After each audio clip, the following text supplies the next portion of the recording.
Hello friends, कशा आहात? तर आज कृष्ण आणि कर्णाची गोष्ट आपण बघणार आहोत.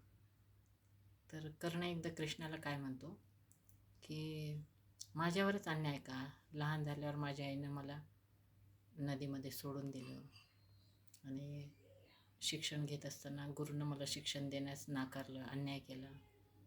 तर असं माझ्याच बाबतीत का झालं? तर कृष्ण म्हणतो की मी पण लहान असताना देवकीच्या पोटी जन्म घेतला, पण कारागृहात जन्म झाला माझा आणि वाढलो मी यशोदेकडे वाढलो आणि मला सतत फिरत पण राहावं लागलं.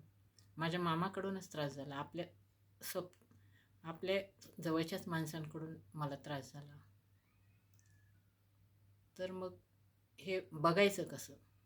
तर परिस्थितीला दोष देत बसायचं का जीवनाकडं पॉझिटिव्ह दृष्टीनं बघायचं, ते आपण ठरवायचं असतं. पॉझिटिव्ह दृष्टीनं बघितलं जीवन सुसह्य होतं. कुणासाठी जीवन एवढं सोपं नसतं, तर आपण त्याला अवघड करून टाकत असतो. पॉझिटिव्ह दृष्टीनं बघा, जीवन सुसह्य होईल.